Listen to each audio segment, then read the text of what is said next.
बोलो जयकारा बोल मेरे श्री गुरु महाराज की जय। सभी गुरुमुख प्रेमियों से सप्रेम जय सच्चिदानंद। हमने बहुत कुछ समझा है जीवन में, समझते रहते हैं और समझते रहेंगे। बहुत सारी घटनाएं हमें देखने को मिलती है, हमारे जीवन में बहुत सारी घटनाएं होती हैं। हमारे मिलने जुलने वालों के साथ बहुत सारी घटनाएं, दुर्घटनाएं,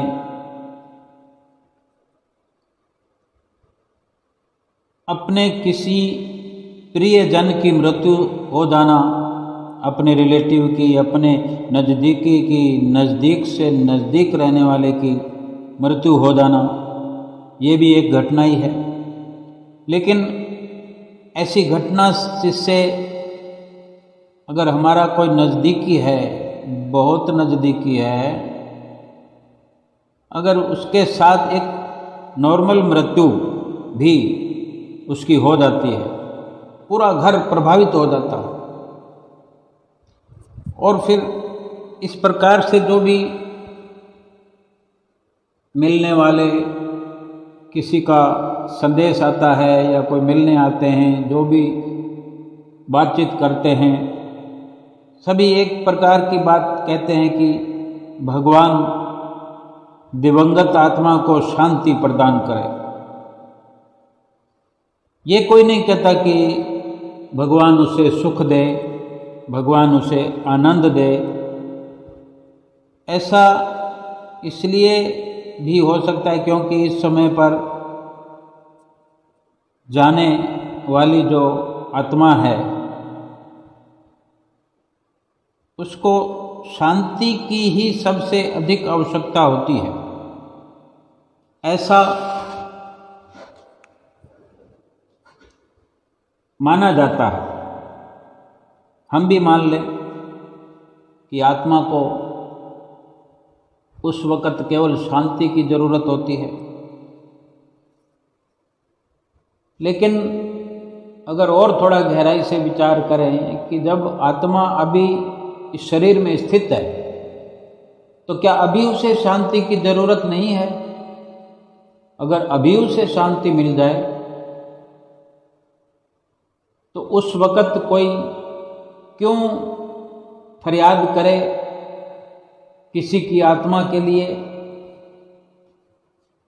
या सिफारिश करे? भले ही हर किसी का ये प्यार भरा स्नेह होने के कारण परमपिता परमेश्वर से ये मांग करते हैं कि इस दिवंगत आत्मा को भगवान शांति प्रदान करे, लेकिन जो आत्मा इस शरीर में है, ये जीव स्वयं ऐसा प्रयत्न जीवन भर करता रहे आत्मा को शांत और शांति प्रदान करते करते शांत बना दे, सुखी बना दे, आनंदित कर दे। किसी के कहने से तो शांति मिलने वाली नहीं है। अगर मात्र किसी के कहने से इस प्रकार किसी भी आत्मा को शांति मिलती होती तो फिर जीवन में शांति के लिए अगर कोई प्रयासरत है तो वो प्रयास करे ही ना। केवल थोड़ा सा कहने मात्र से शांति मिल जाएगी तो जीवन भर परेशान होने की क्या ज़रूरत है? शांति को पाना क्या बिल्कुल आसान बात है? अगर आसान होता तो हर कोई शांत हो गया होता। ऐसा भी नहीं है कि बिना मेहनत किए, बिना प्रयास किए हद दर्जे की कुर्बानी करनी पड़ती है आत्मा को शांत करने के लिए, आत्मा को सुखी बनाने के लिए। मांग कर तो हम स्वयं ये शरीर लाए हैं, इस शरीर की मांग हमने स्वयं की है शांति के लिए, आत्मा को शांत बनाने के लिए, आत्मा को उसकी मंजिल तक पहुंचाने के लिए, आत्मा को दुखों से आज़ाद करने के लिए। लेकिन हम स्वयं अपने कार्य को अगर भूल जाएं, आत्मा की शांति के लिए यत्न न करें, आत्मा को सुखी बनाने के लिए यत्न न करें, प्रयास न करें, कोई मेहनत मुशक्कत पुरुषार्थ न करें, तो फिर जब आत्मा हमारा शरीर छोड़ देगी, उस वक़्त 10, 20, 50, 100 जने, 1000 जने, लाख जने भी अगर भगवान से प्रार्थना करेंगे तो क्या हमारी आत्मा सुखी हो जाएगी, शांत हो जाएगी? पता भी होगा कि वो आत्मा कहाँ गई है। हमारे अधिकार क्षेत्र से बाहर की बात हो जाएगी।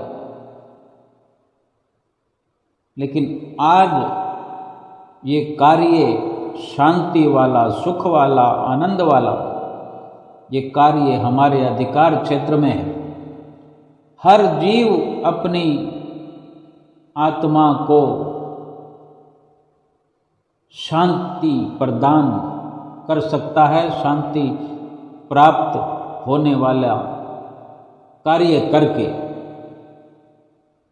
शांति के लिए पुरुषार्थ कर सकता है, परम शांति को प्राप्त कर सकता है। ये आत्मा परम शांति को प्राप्त करके ये जीवन के उच्चतम लक्ष्य को प्राप्त कर सकती है। फिर किसी के फरियाद करने की ज़रूरत नहीं, कोई हमारी सिफारिश करे इसकी ज़रूरत नहीं, क्योंकि कथनी चाहे हम करें या कोई और, एक बराबर है। मात्र कथनी से कुछ मिलता नहीं है, कथनी से कोई लाभ नहीं होता। चाहे हम शांति की मांग करते हैं, भगवान मुझे शांति दे दो, हे प्रभु मुझे शांति दे दो, या कोई और हमारे लिए प्रार्थना कर दे, चाहे जीवन रहते भी हमारी आत्मा हमारे शरीर में है और कोई इस प्रकार कथन करता रहे हमारे सामने कि इसको शांति दे दो, इसकी आत्मा को शांत बना दो, तो शांति मिलने वाली नहीं है। और हम खुद चाहे फरियाद करते रहें तो शांति मिलने वाली नहीं है।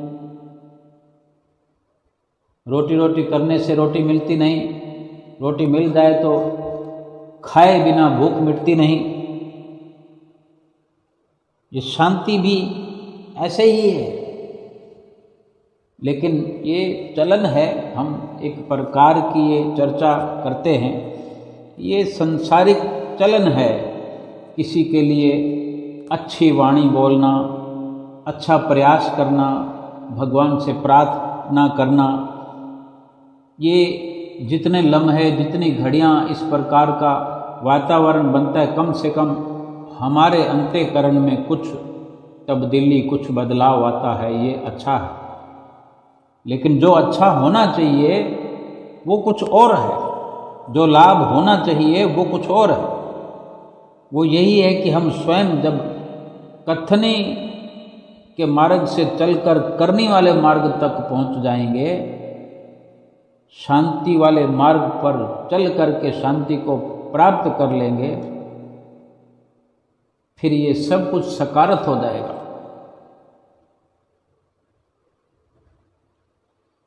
किसी की मृत्यु पर हम दुखी होते हैं क्योंकि हम जानते नहीं, हम ये जानते नहीं कि मृत्यु है क्या।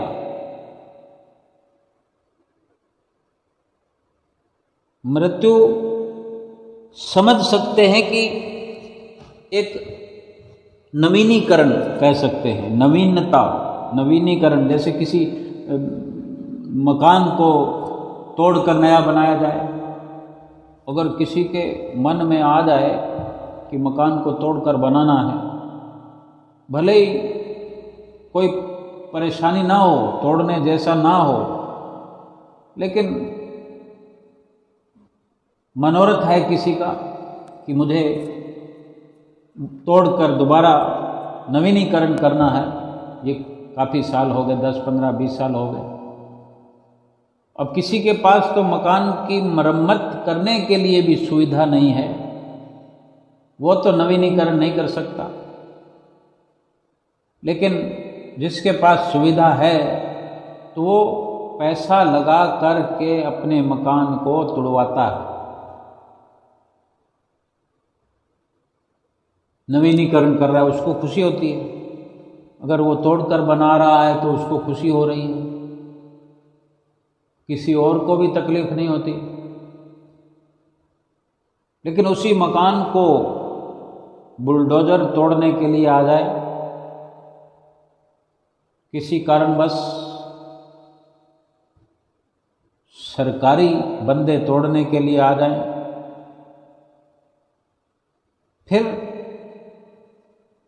फिर कितना एक मजमा लग जाता है, एक भीड़ लग जाती है, अखबारों में छप जाता है, और उसी मकान को ना तोड़ने देने के लिए कितनी गुहार लगाई जाती है, दया की भीख मांगी जाती है, क्रोध किया जाता है, गिड़गिड़ाया जाता है, कई प्रकार से प्रयास किया जाता है कि मकान न तोड़ा जाए।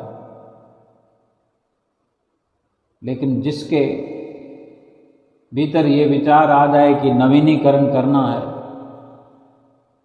तो वो तो खुशी से करता है। तोड़ने वाला तो बुलडोजर वही होता है। बुलडोजर से नहीं तोड़ेंगे तो कारीगर मजदूर थोड़ा आराम से कुछ दिन ज़्यादा लगाकर तोड़ देंगे, सारा उसमें जो मटेरियल काम आने वाला है वो एक साइड में रख कर काम में लिया जाएगा। अगर मृत्यु को इसी प्रकार समझें तो ये खुशी का अवसर है। जो जानते हैं, जो समझते हैं, वही इसके बारे में समझते हैं कि नवीनीकरण करने में क्या आपत्ति है, क्यों दुख मनाया जाए। महापुरुष फरमाते हैं, जिस मरने से जग डरे, जिस मृत्यु से संसार डरता है, महापुरुष फरमाते हैं, जिस मरने से जग डरे मेरे मन आनंद, कब हुक मरी है कब हुक पाइए पूर्ण परमानंद, कि मरे बिना पूर्ण परम आनंद को प्राप्त नहीं किया जा सकता। यानी साल भर तक बच्चा पढ़ता रहे, अगर परीक्षा ना हो तो वो अगली क्लास में नहीं पहुंच सकता। बच्चे परीक्षा आने पर डरते हैं कि पोल खुल जाएगी, लेकिन जिसने पढ़ाई की तैयारी कर रखी है, जिसको समझ है कि मैं साल भर पढ़ा ही इसीलिए हूँ कि आज परीक्षा का अवसर आए ताकि फैसला हो जाए कि मैंने क्या पढ़ाई की है, मुझे भी पता लग जाए, दूसरों को भी पता लग जाए, दूध का दूध पानी का पानी हो जाए। संत महापुरुष भी इसीलिए ये पर्दा उठाते हैं, डर वाला, हमारे लिए अज्ञान का पर्दा ये हमारा उठाते हैं कि वो स्वयं अपने लिए ये उदाहरण ही नहीं बल्कि एक सच्ची मार्मिक बात बताते हैं कि जिस मरने से दुनिया डरती है, हम उसी मरने को एक आनंद का अनुभव देखते हैं, आनंद का अनुभव करते हैं कि जब तक मरेंगे नहीं तो आगे की श्रेणी में, आगे स्टेप पर कैसे पहुंचेंगे, तरक्की कैसे करेंगे। या फिर ऐसा है कि कोई इस जीवन के अंदर मरे ही नहीं तो फिर सड़ेगा। विधाता ने कोई भी ऐसा इस दुनिया के अंदर परपंच नहीं बनाया जो दुखदाई हो। मृत्यु को बनाया है तो ये दुखदाई नहीं है, ये तो हमारे अपने विचार है, ये हमारी सोच है। जीना तो चाहे 10 साल का हो, 20 साल का हो, 50 साल का हो, 100 साल का हो, 1000 साल का हो, अगर जीने से, जीवन से मोह है तो 100 साल जीने के उपरांत भी हम मरना नहीं चाहते। 1000 साल की उम्र हुआ करती थी तब भी लोग मरना नहीं चाहते थे। अगर संतों वाली विचारधारा को अब अपनाएं, अगर जीवन और मृत्यु की जो हम आकलन कर लें, जीवन और मृत्यु को समझ लें कि जीवन क्या है और मृत्यु क्या है, फिर तो मरने के लिए कोई डर नहीं रहेगा। जीवन कोई मोह का खेल नहीं है, कोई लोभ का ये स्थान नहीं है कि जीवन मिला है तो लोभ कर लो। धन इकट्ठा करने का ये स्रोत नहीं है जीवन। जीवन में एक लक्ष्य जो हमारा सबसे बड़ा है, सर्वोपरि जो कार्य है, वो जीवात्मा को शांति प्रदान करने का, संपूर्ण आनंद प्राप्त कराने का, सच्चा सुख प्राप्त कराने का ये अवसर है, ये मनुष्य जीवन।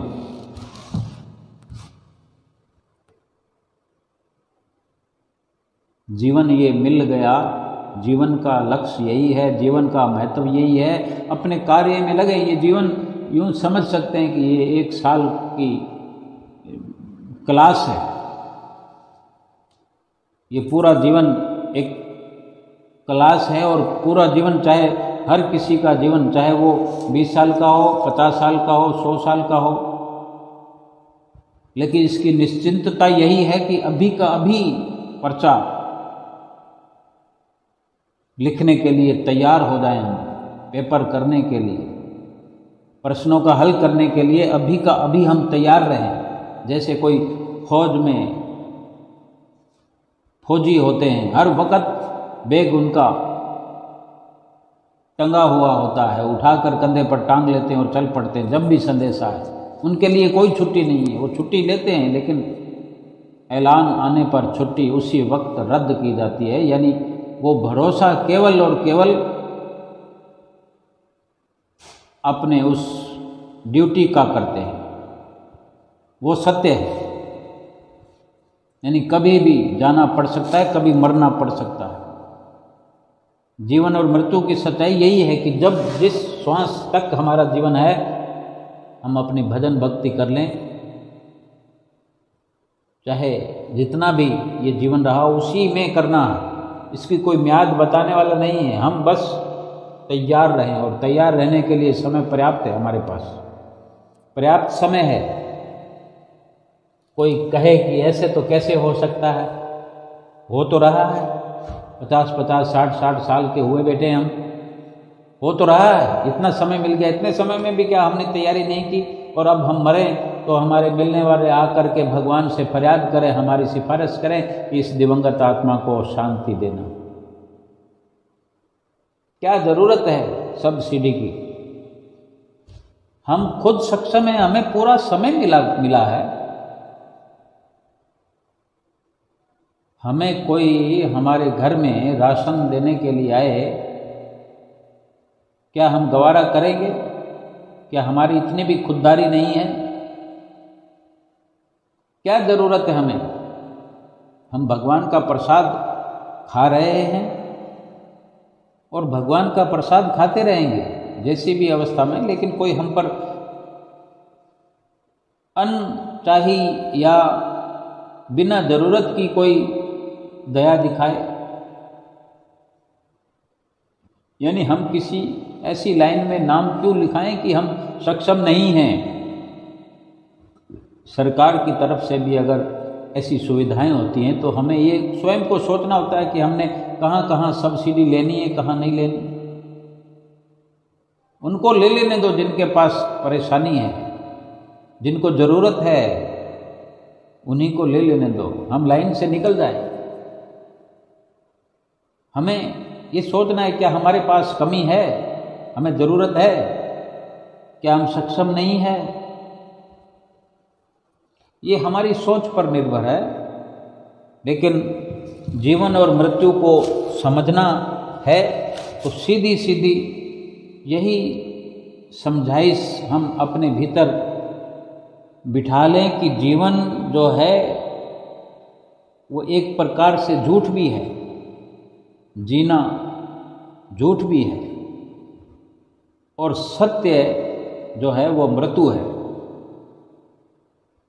क्योंकि जीवन के समय का पता नहीं है, लेकिन ये पता है कि मृत्यु तो आनी ही है। कभी भी किसी भी समय किसी घड़ी में किसी लम्हे में मृत्यु आ सकती है।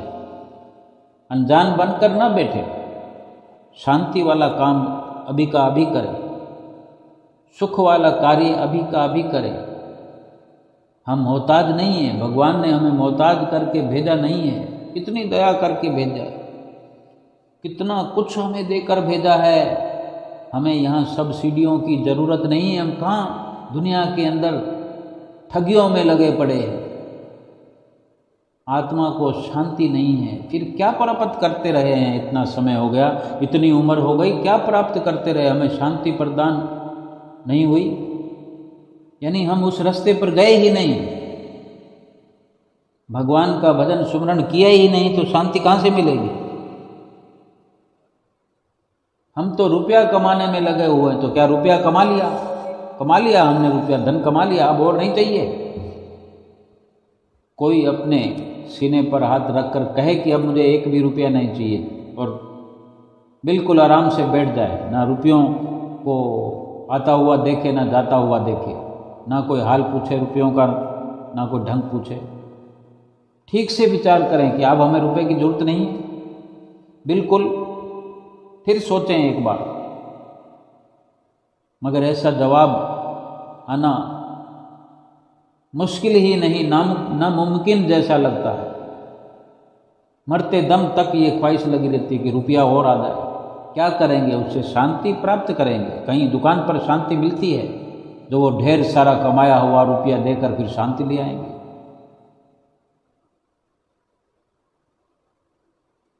थोड़ा सा विचार करना है, चाहे ज़्यादा विचार करें, लेकिन असलियत तक पहुँचे तो सही। संत महापुरुष उसी जीवन और मृत्यु का भेद स्वयं भी समझते हैं और हमें भी बता देते हैं कि मृत्यु पर किस बात का रोना, ये तो नवीनीकरण है, ये नवीनता है। जैसे मकान को तोड़कर नया बना दिया तो उसमें रोने की क्या बात है? तो शरीर भी अगर चला गया तो क्यों सब रोते हैं? संतों महापुरुषों के अनुसार तो ये अज्ञानता है। अगर कोई, चलो एक उम्र की बात है कि कोई 40 साल की उम्र में जा रहा है, 50 साल की उम्र में जा रहा है, तो भी रोना पिटना तो होता है। 60 साल की उम्र में जाए तो भी रोना पिटता है,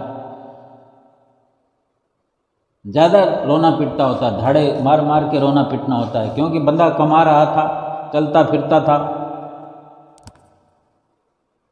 अगर वही बंदा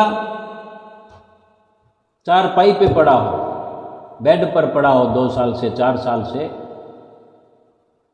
फिर भी क्या इतना रोना पिटना होता है? वो पहले से ही आस लगाए होते हैं, किसी को कहते नहीं है बातें करते हो, लेकिन भीतर ही भीतर ऐसे सोचते हैं कि अब ये छुटकारा पा ले तो ठीक है, अब ये बेचारा दुख पा रहा है, ये बेचारी दुख पा रही है। किसने कहा कि वो दुख पा रहा है? वो नहीं, हम दुख पा रहे हैं, हम सेवा नहीं कर पा रहे हैं, उसको देख नहीं पा रहे हैं, हम अपने नज़रिए से, अपने सोच से अपने जीवन को नहीं जी पा रहे हैं, उस पर ही सब कुछ लगता जा रहा है। तन लग रहा है, धन लग रहा है, मन लग रहा है, परेशान है, हम परेशान हैं, वो परेशान नहीं है। और वो परेशान हो तो भी क्या, अपने कर्मों को भोगेगा नहीं, कौन भोगेगा? और हम जो ऊपर लगे हुए हैं सेवादारी के लिए, ये भी तो हमारे कर्म है, हम अपना हिस्सा भोगेंगे, वो अपना हिस्सा भोगेगा। लेकिन आज अगर कह दिया जाता है कि भाई शांति सुख आत्मा को दिलाने के लिए आए हैं, तो इस काम में लग जाओ, तो फिर हमें समय नहीं है, हम तो धन कमा रहे हैं। सीधा सीधा कहते हैं कि हम काम ना करें, पैसा ना कमाएं, बाल बच्चों का लालन पालन ना करें, उनको स्कूल कॉलेज की व्यवस्था ना कराएं। फिर कौन कराएगा जब ये दुनिया छूट रही होगी, छूट जाएगी, जीवात्मा चल पड़ेगी, चली जाएगी, कहेगी भी नहीं कि मैं जा रही हूँ। जीवात्मा ने कहना भी नहीं है, कहाँ जाना है ये बताना भी नहीं है, लेकिन ये अपने जीवन चरित्र से हम स्वयं निर्धारित कर सकते हैं कि हमारी जीवात्मा कहाँ जाएगी। हर पढ़ने वाले बच्चे को पता होता है कि मेरे कितने नंबर आएंगे, मैं फेल हो जाऊंगा कि पास आऊँगा, कि 3rd डिग्री मिलेगी, कि 2nd डिवीज़न आएगी, कि 1st डिवीज़न आएगी, कि उससे भी अच्छी आएगी, कि या मेरिट में नाम आएगा। लगभग अगर 1st डिवीज़न की हमें पूरी उम्मीद है 100%, तो 1st डिवीज़न के नंबर कम या ज़्यादा हो सकते हैं। बाउंड्री लाइन तक अगर नंबर आ जाए, लेकिन 1st डिवीज़न तो आ गई ना, हमें पता होता है। हम ये सोच सकते हैं कि हम पास तो हो ही जाएंगे। अब पास चाहे मुश्किल से हो चाहे आसानी से हो, पूरे नंबर 33 नंबर होते हैं, जो भी होता है 100 में से उतने नंबर आ गए, पास हो गए, बस ये हमें पता था। पास होने में 40 नंबर भी पास के होते हैं, 33 नंबर भी पास के होते हैं। पास तो हो गए ना, अगली क्लास में चले गए ना। हमारी आत्मा कहाँ, लेकिन प्रयास ऐसा होना चाहिए कि पास वाली उम्मीद ना करें, आगे ऊंची उड़ान भरे और ऊंची नंबरों की क्वालिटी लाकर ऊंची कसौटी पर जाए, वो सबसे बढ़िया है। ये जीवन जब मिला ही जिस कार्य के लिए है, जैसे बच्चा केवल पढ़ाई करने के लिए जाता है, माता पिता देखो, माता पिता के पास रुपए हैं नहीं हैं, कोई सुविधा है नहीं है, माँ बाप देखो कैसी कैसी हालत के अंदर अपने बच्चों को पढ़ाते हैं। हमने स्वयं देखा हो, हमने स्वयं समझा है, हमारे माता पिता ने हमें कैसे पढ़ाया, कैसे स्कूल की वर्दियां दिलाई, हम सूटेड बूटेड होकर स्कूल जाते रहे, हमारे माता पिता दुख पाते रहे। आज हम इस जीवन में सतगुरु की शरण में पहुँच करके, उनसे नाम की बख्शिश हो गई, नाम लेकर के शांति का पाठ पढ़ते रहे, शांति का लाभ, सच्चे सुख का लाभ जीवात्मा तक पहुंचता रहे। इतनी पढ़ाई करें, इतनी पढ़ाई करें, हर पल हर घड़ी हम एग्ज़ाम देने के लिए तैयार रहें। कौन सा? ये जीवात्मा जाएगी वही देगी ना एग्ज़ाम, इसको निकलना पड़ेगा और ये लोथड़ा पीछे पड़ा रहेगा। ये एक शरीर है, जीवात्मा का मकान है, या जीवात्मा की ये ड्रेस है, ड्रेस बदल रही है, पुराने कपड़े, पुरानी चीज़ें हम देखें दिवाली पर सब के सब बाहर फेंक देते हैं, कबाड़ी को देते हैं, फिर क्या रोते हैं? खुशी से देते हैं, ये इसको निकालो। और शरीर को क्या रखने के लिए हम तैयार होते हैं जब जीवात्मा निकल जाती है। इधर तो हम रो रहे होते हैं, इधर उसको रवाना कर रहे होते हैं शरीर को। ये कैसी अज्ञानता है? हम किसको रो रहे हैं? जीवात्मा को या शरीर को? शरीर को रो रहे हैं तो हमारी मर्जी के बिना हमारे घर के किसी बंदे को कोई ले जा नहीं सकता। कितने दिन रखेंगे? और जीवात्मा को रो रहे हैं तो क्यों? वो तो मरा ही नहीं है। हमें जाने कब से मालूम है कि आत्मा तो मरता ही नहीं है, फिर रोते किसको हैं? हम सोचें, हमें पता ही नहीं है कि मृत्यु क्या। हमें समझना है कि ये मृत्यु सत्य है। जन्म लेने के तुरंत बाद से ये सत्य गहराता चला जाता है और हर जीव के ऊपर ये लहराता रहता है ये सत्य। जब भी समझ आती है तब यही धारणा बनी रहती है कि मृत्यु तो कभी भी आ सकती है। फिर कैसा डर? हम ये संतों महापुरुषों के नज़रिए से समझें कि ये नवीनीकरण होता है। आत्मा जो है एक प्रकार का पक्षी समझ लिया जाए, शरीर को पिंजरा समझ लो। पुराने शरीर रूपी पिंजरे को छोड़कर अगर आत्मा उड़ जाती है पुरानी समस्याओं से, बीमारियों से, दुखों से घिरे हुए शरीर को छोड़कर जब आत्मा मुक्त हो जाती है तो अच्छा लगना चाहिए। यही तो नवीनीकरण है। लेकिन जिसने कार्य नहीं किया है, होमवर्क नहीं किया है, वो जीव आत्मा कहाँ जाती है ये भी निश्चित है, वो फेल हो गई। जो फेल हो गई वो इसी संसार में फिर जन्म लेकर आएगी और फेल के अनुसार ही निम्न स्तर की योनियों में, 84 लाख योनियों में। ये दुख की बात है।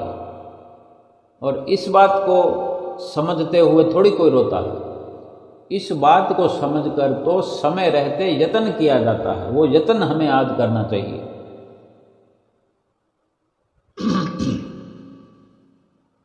मृत्यु पुराने कपड़ों को समझ लो बदलना हो गया। आत्मा तो मरती नहीं, आत्मा किसी और शरीर में घुस जाएगी। अब ये कोई कहे कि ये तो बंदा चलता फिरता था, अभी नहीं जाता तो ठीक था। जरूरी है कि बीमार होकर ही मरे? और इधर भी हम देखते हैं, हमारे कई घर में भी, बाहर भी मिलने जुलने वाले भी, या हम स्वयं भी कहते हो, हे भगवान मुझे तो चलता फिरता टोरना, मैं चलता फिरता ही जाऊं। और जब चलता फिरता जाते तो फिर किस बात का फिर पछतावा है, किस बात की तकलीफ है? चलता फिरता अगर कोई जा रहा है तो कितनी अच्छी बात है। लेकिन जो सबसे बड़ी परेशानी है या दुविधा है वो ये है कि हमें नाम का सुमरन कर करके हर घड़ी हर अवस्था के अंदर इतना अपने आप को परिपक्व करें कि कभी भी एग्जाम की घड़ी आए, यानी कभी भी ऐसा अवसर आए, खुशी से, जिसने पढ़ाई की होती है वो खुशी से मुस्कुराते हुए पेपर देता है, और जिसको सवाल नहीं आते उनके चेहरे पे 12 बजी होती है।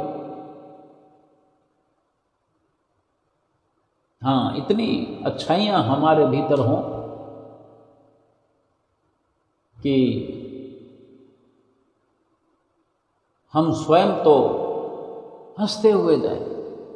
इतनी नाम की कमाई करें कि हंसते मुस्कुराते हुए जाएं, कभी कोई दुख पछतावा हो ही ना। ये संतों की रहनी बहनी है, संतों का रहन सहन है। जो अपना कार्य कर लेता है वो आराम से बैठा रहता है। 3 घंटे का पेपर होता है जिस बच्चे का, अगर वो 2.5 घंटे में अपना पेपर कर लेता है, अब उसका पेपर कोई लेता नहीं है, समय से पहले नहीं लेते हैं, तो कोई बात नहीं, वो अपना बैठा रहेगा। अपनी डेस्क के ऊपर अपनी कोनियों को रखकर हाथ में पेन घुमाता रहे या इधर उधर ताकता रहे, वो अपनी कॉपी लिख करके तैयार बैठा है कि जब भी लेना शुरू करेंगे तो मेरी तैयार पड़ी है, मैंने अपना पेपर कर दिया। हम अपना होमवर्क जो भगवान ने हमें देकर भेजा था कि प्रभु का भजन करना है, और हम भी ये स्वीकार करके आए थे। हमें जो बच्चे स्कूल में पढ़ते हैं, किसी को कोई ज़बरदस्ती तो उठाकर स्कूल में नहीं ले जाता कि तुमको ये पढ़ना होगा, पूरा साल पढ़ना होगा, फिर पेपर देने होंगे, एग्ज़ाम देना होगा। हम स्वयं लाइन लगाकर एडमिशन लेते हैं। ये मनुष्य जीवन भी हम मांग कर लाए हैं। मनुष्य जीवन में भजन भक्ति करेंगे, ये वचन देकर लाए हैं। भगवान के आगे फरियाद कर करके ये इस प्रकार से ये जन्म हुआ हमारा। अब क्या हो गया? अब क्यों भूल गए? और भूल गए, भटक गए या गलतियां करी, फिर खैर नहीं इस जीवात्मा की। जीवात्मा तो दुख तो उसी को भोगना पड़ेगा। हमको समझ करके ना तो जीवन की ऐसी खुशी या गम पर प्रभावित होना है, ना मृत्यु के बारे में कभी प्रभावित होना है, ना दुखी होना है। अपना मकसद हमको हर वक्त याद रहे कि मैं किस लिए मनुष्य जीवन प्राप्त करके आया हूँ, ये शरीर मुझे किस लिए मिला है, वो कार्य मैं कर रहा हूँ कि नहीं कर रहा हूँ, प्रभु से जो मैंने वादा किया था वो निभा रहा हूँ कि नहीं, जो वादा किया था वो निभाना पड़ेगा, निभा रहा हूँ कि नहीं, नहीं निभाऊंगा तो फिर डाल दिया जाएंगे नरक कुंड में, 84 लाख योनियों में फिर से भेज दिया जाएगा जीवात्मा को, फिर कितना दुख होगा, कितनी परेशानी हो जाएगी। 1 साल जिसका चला जाता है स्कूल में पढ़ते हुए, फिर वो तकलीफ़ें, वो 1 साल वापस नहीं आता, कभी नहीं आता। इसलिए संत महापुरुष कहते हैं ये जीवन अगर यूं ही चला गया फिर वापस नहीं आएगा। अभी जो मिला है ये यूं ही नहीं मिला, और फिर तो मिलेगा ही नहीं है, क्योंकि पूरा जीवन हमें ये शिक्षा मिलती रही है, भजन कर लो, भजन कर लो, भगवान का भजन कर लो, सतगुरु की आज्ञा का पालन कर लो, लेकिन हम खाने पीने में लगे हुए हैं, कमाने में लगे हुए हैं, रंगरलियाँ मनाने में लगे हुए हैं, ऐश परस्ती में लगे हुए हैं, मित्रता, कुटुंबता, कुटुंब परिवार बनाने में लगे हुए हैं। फिर क्या काम आएगा कुटुंब परिवार, ये घर बार क्या काम आएगा, क्या महल माड़ियाँ ये काम आएंगी, क्या ये धन दौलत काम आएगी। बड़े बड़े राजा चले गए, यहाँ पर महाराजा चले गए, क्या काम आए उनके रंग महल, सब कुछ पीछे पड़ा रह गया। हमको ये समझना अति आवश्यक है। मृत्यु समझें तो इस शरीर का अंत, इस शरीर रूपी मशीनरी ने काम करना बंद कर दिया या काम करना बंद करने वाली है, फिर इसको बदल दिया जाए, इस मशीनरी को फेंक दिया जाए, तो फिर रोना धोना किस बात का।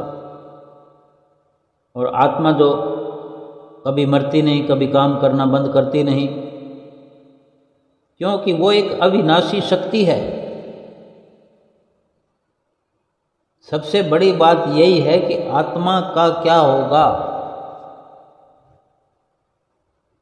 आत्मा नया शरीर तो ले लेगी, लेकिन नया शरीर क्या मिलेगा।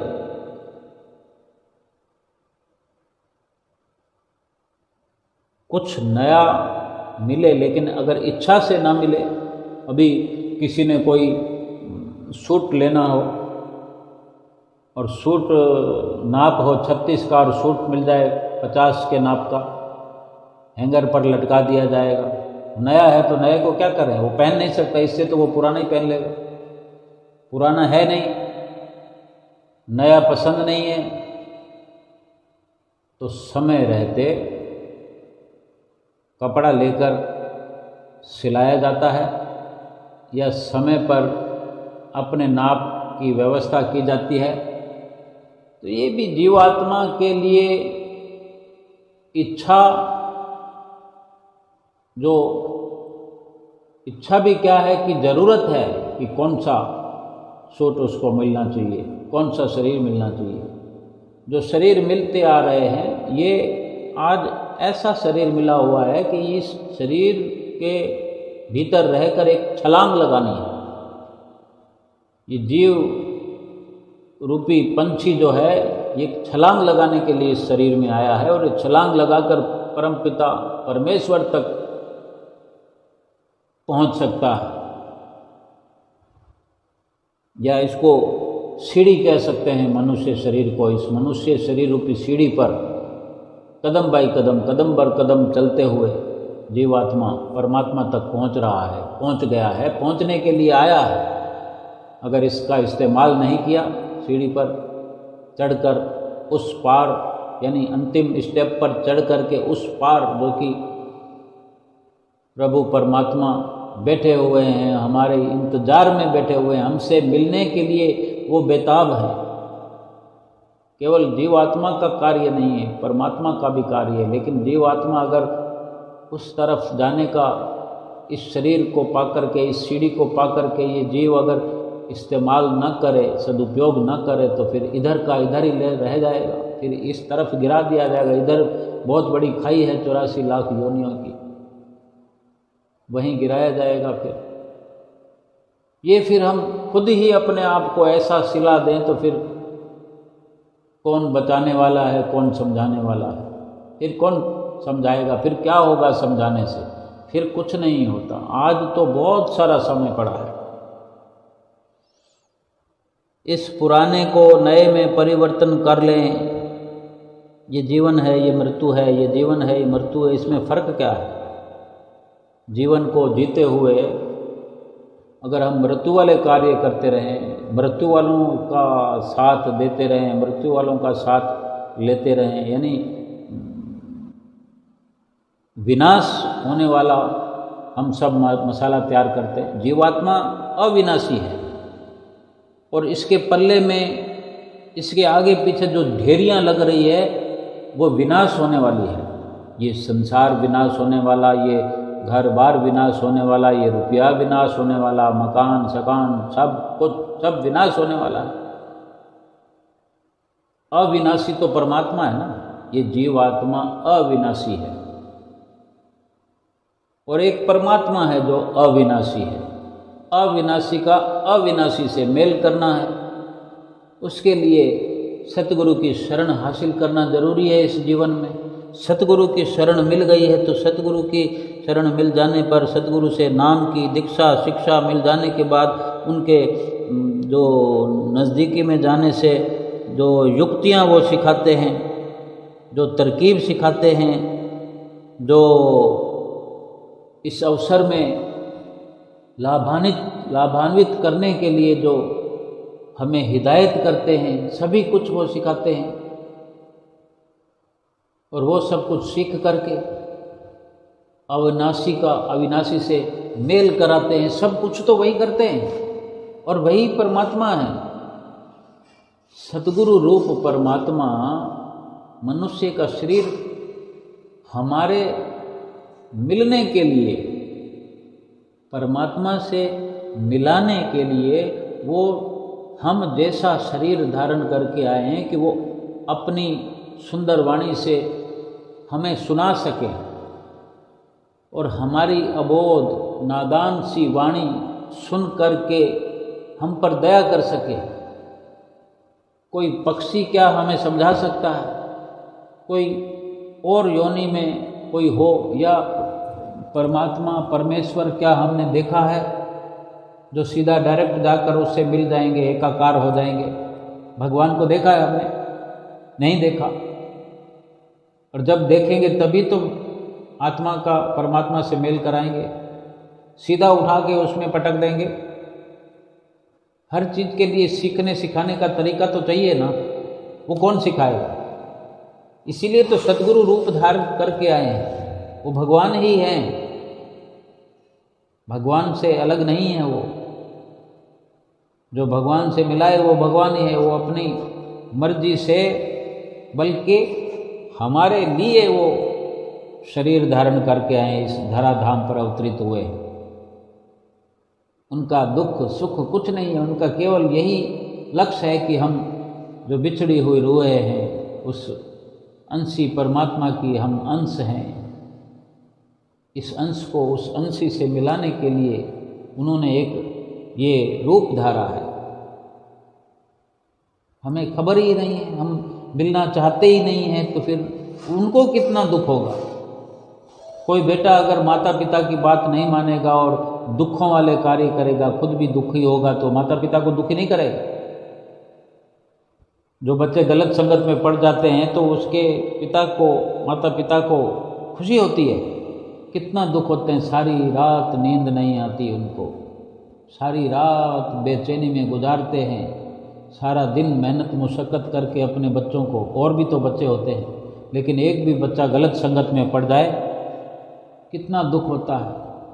ये संसारिक मिशन है, ये संसारी जदोजहद है, ये संसारिक, ये हम बात कर रहे हैं, ये संसारिक विचारधारा है कि वो आज नहीं तो कल लाइन पर आ जाएगा, थोड़ा नुकसान कर देगा, 1000 2000 2 4 5 लाख 10 लाख। हर पिता अपने बच्चों को उसका हिस्सा दे देता है, उसका हिस्सा दे देंगे। वो ज़्यादा अगर माता पिता का हिस्सा हड़पना चाहेगा, दूसरे भाइयों का हिस्सा हड़पना चाहेगा, तो माता पिता फिर अपने उस बच्चे को जायदाद से वंचित भी कर देते हैं, उसका नाम निकाल देते हैं कि इसके भले बुरे का मैं जिम्मेवार नहीं हूँ, क्योंकि दूसरे जो हमारे बच्चे हैं उनका जीवन थोड़ी खराब करना है। लेकिन ये परमपिता परमेश्वर हैं, परमपिता हैं, और हम कितना नुकसान करने जा रहे हैं। हमें जायदाद हमें दे दी है, लेकिन जो भूल हम कर रहे हैं, 84 लाख योनियों में इस जीवात्मा को पहुंचाने का कार्य कर रहे हैं, भगवान की भक्ति को भूल रहे हैं, ये वो नुकसान है कि फिर इसकी कभी भरपाई नहीं होगी। इतना बड़ा नुकसान जो करोड़ों अरबों खरबों में भी गिनती में नहीं आता। तो इसके लिए कितना दुख हम अपने सतगुरु को हम दुखी करते हैं, जो हमारे लिए ही इतना कष्ट सहन करने के लिए इस धरती पर मनुष्य जैसा शरीर धारण करके आ गए। वही अविनाशी परमात्मा हमें अपने अंश को वो अपने साथ मिलाने के लिए हमें यही चतुराई करनी है, यही हौसला रखना है, यही सूझबूझ रखनी है। ना तो अपनी आत्मा को और दुखी करने के लिए कोई भी ऐसा काम करना है, बल्कि सतगुरु के बताए हुए रास्ते पर चल करके सतगुरु की आज्ञा में, सतगुरु की मौज में ढेर सारा सुमरन करना। ढेर सारा कितना? जी चाहे जितना, और जी इतना चाहे उसको इतना आदी बना दें, इतना आदी बना दें कि फिर मन करे कि बस भजन ही करते रहें। लेकिन ऐसा ना भी हो पाए तो सतगुरु ने एक सीमा बना दी है कि 2 घंटे तो करना ही करना। अगर उनकी आज्ञा हम मान लें, उनकी आज्ञा पर चल पड़ें, ये 5 नियमों का जो पालन है वो भी करें और 2 घंटे भजन अभ्यास करें। हम देखें तो सही करके कौन सा काल पड़ने वाला है, दुनिया का धन जो क्या घाटा होने वाला है कि वादा होने वाला है सुमरन करने से। हम यही समझते रहेंगे ज़िंदगी भर कि इतना सुमरन करेंगे तो फिर दुकानदारी कौन चलाएगा, घर परिवार कौन चलाएगा। सारी आफत 2 घंटे में ही आने वाली है। ये 2 घंटे भजन सुमरन करने से रुकावट करना ही हमारा लक्ष्य है। हमारा लक्ष्य 2 घंटे से ऊपर भजन सुमरन करने का होना चाहिए। अगर कुछ नुकसान होता है तो ये कौड़ियों का, दमड़ियों का, ये झूठ फूट के खजाने हैं, यूं ही ये बेकार हो जाएंगे। अगर बहुत अथाह है फिर क्या परवाह है, और अगर कुछ भी नहीं है तो वैसे भी कुछ नहीं है, तो ये तो सब हो जाएगा, भजन सुमरन तो हो जाएगा हमारे हिस्से में, ये तो कर लें। कुछ भी तो वैसे भी नहीं है, मर तो वैसे ही रहे हैं, लेकिन ये जिंदा होने का कार्य है, ये जीवात्मा को जिंदा करने का कार्य है। ये शरीर जिंदा हो जाएगा, सकारत हो जाएगा, इसका लेखा हो जाएगा कि शरीर के द्वारा भजन सुमरन किया गया। जल तो जाएगा, ये शरीर जल तो जाएगा, दफन तो हो जाएगा, लेकिन इसकी महिमा हो जाएगी। इसकी महिमा शास्त्रों में, वेदों ने, शास्त्रों ने नेति नेति कर गाई है कि ये 84 लाख योनियों से श्रेष्ठ शरीर है। इसकी सकारात्मकता को हम सिद्ध कर दें कि वास्तव में ये इतने लाभ का तन है, मनुष्य तन, इतने लाभ की वस्तु है ये, इससे जीवात्मा परमात्मा से मिल सकती है, अपने अंशी से 84 लाख योनियों से बच सकती है। इतना बड़ा दुख, केवल 2 लाइनों में बात समाप्त हो जाती है कि 84 लाख योनियों से बच गए। एक योनि से बचने के लिए पहाड़ों जैसे दुख सहन करने पड़ते हैं। यानी इस मनुष्य जीवन की बात करें तो, जबकि मनुष्य जीवन में ये मनुष्य सक्षम है, बोल सकता है, कह सकता है, सब कुछ कर सकता है। 84 लाख योनियों का एक भी जीवन, एक भी शरीर मनुष्य शरीर जैसा जीवन भोग सकता है? गली में हम देखते हैं कितने जीव जंतु कुत्ते बिल्ले फिरते हैं, कितने लठ खाने पड़ते हैं, गाय हो, बैल हो, बाहर फिरते हुए, गधे हों, घोड़े हों, अपने दुख को बयान नहीं कर सकते। पानी मांग नहीं सकते, खाना मांग नहीं सकते, झेलते रहते हैं, झेलते रहें, दुखों के अंबार लगे हुए हैं। किसी की मर्जी आई तो तू करके खिला दिया, किसी की मर्जी आई तो लठ बरसा दिया। ये जीवन भोगना पड़ेगा फिर। और कितने, 84 नहीं, 8400 नहीं, 84,000 नहीं, 84 लाख योनियां ऐसी भोगनी पड़ेगी। मश्करी नहीं है। केवल सोच कर भी पूरे शरीर में कपकपी हो जाती है। इसकी गहराई को समझते हुए सतगुरु की जो भी हमें हिदायत है, नसीहत है, अपने सिर पर ऐसे धारण करें कि हमारे सतगुरु की प्रसन्नता बरसने लगे। और सतगुरु हमारे प्रसन्न हो गए तो हमारी जीवात्मा को काल हाथ भी नहीं लगा सकता, यमराज छू नहीं सकता। सतगुरु की प्रसन्नता प्राप्त करते रहें और अपने इस लोक और परलोक को सुहेला करें। बोलो जयकारा बोल मेरे श्री गुरु महाराज की जय।